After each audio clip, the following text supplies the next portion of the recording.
Coach, were the Lions expecting the Riders to go with two American running backs and let Armstead? Were you preparing for that through the week? Yeah, I'm not surprised. Both really, really good players. Yeah, you definitely prepare for different types of scenarios, but I'm not surprised at all that they want to play both those guys.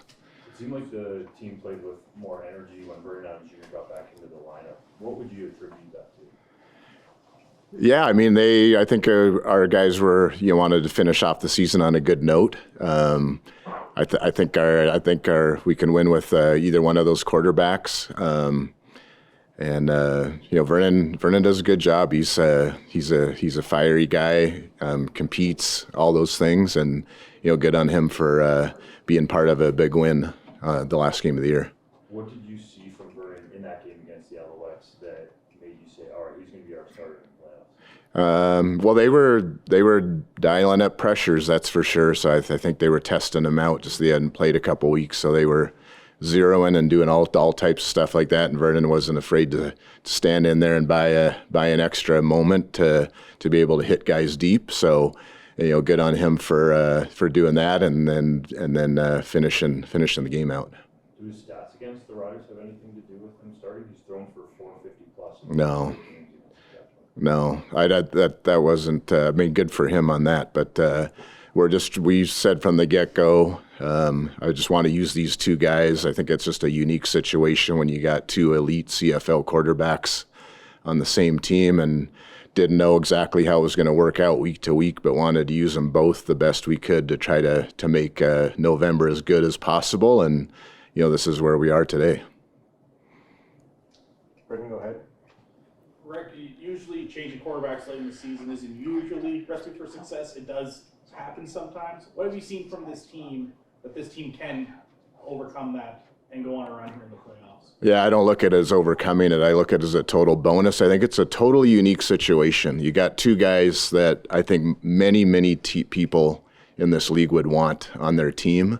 And so I don't view it as I know there's been the word controversy and stuff like that. That just hasn't been the way it has been with our football team, and I just don't view it that way. I view it as being fortunate to have two top-end CFL quarterbacks on the same roster, and we're just trying to manage our way the best through we can. And obviously the quarterback position is highlighted and should be, because that's the guy that has the ball in his hands on every play. But we try to do that at every position, is just try to go with the best thing going to give us the best chance, and we think this is the best chance to win. What have you seen from this team all season long, the adversity and everything, to get them ready for playoff football? Yeah, I mean, it's a lot of ups and downs this year. We're 9-9, and it hasn't been a straight line to success, but we do some really good things at times. We had some challenging games, but I remain optimistic because I've seen us when we're really good, so it's not surprising to me when we play really well. And I think we can play with anyone, but the proof is in the pudding, as they say. Is we gotta show up and play a really good game against a really good team. And when we do that and we play well, then I would throw our hat in the ring with anyone. Unfortunately, is William back at this point in the season? Good. He's sure been a great addition. Everything we had hoped for and even more from my standpoint. Just learning who he is as a person and how he is in the locker room and off the field. So you see all the stuff he does on the field, which obviously is very important, but he's definitely a lead by example guy. Shows up to work every day, dependable, hard worker, no nonsense, all those things. And he kind of plays that way too. So his personality mirrors the way he plays. And he definitely was a target in the offseason for the playoffs and games like this, is that he's just a good all-around back, and he can get tough yards. What have you seen from Cory Maas in his first year as head coach? I think you guys have history if we go back. Yeah, I'm happy for him. He's well deserving of getting a head coaching opportunity, and I knew just from I was the defensive coordinator in Calgary when he was still playing there, so I just, from his work ethic and just his demeanor and his personality, lends itself to be a guy that wasn't going to lose his mind, or when things went south, he's not going to go crazy and not go the other way when it gets good. And so I think he's probably a pretty steady guy, and Riders are lucky to have him. I'm glad he's in the league. Time for a couple. Harp and Rob.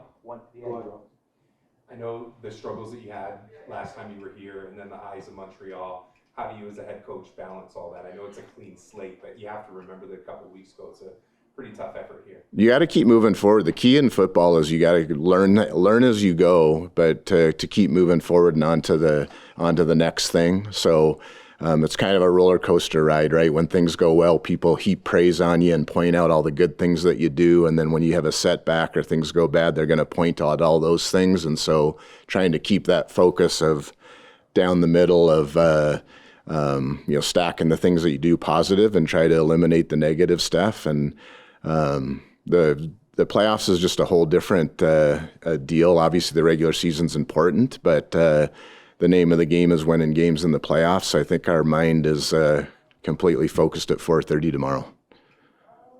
Rick, having coached Trevor Harris, do you look for certain tendencies? Do you have an advantage there? Not too much that people don't know. He's super smart, gets the ball out quick, all those things. He's not going to be rattled or anything like that. He's played too much football. I personally appreciate Trevor. I was able to win a lot of games with him because he's a team guy and a good quarterback that's been in this league a long time. So, you have a pretty good idea what Trevor's about, but he certainly makes it difficult because he's gonna know what to do and he's gonna make quick decisions. And so, we're gonna have to be good on defense to beat him.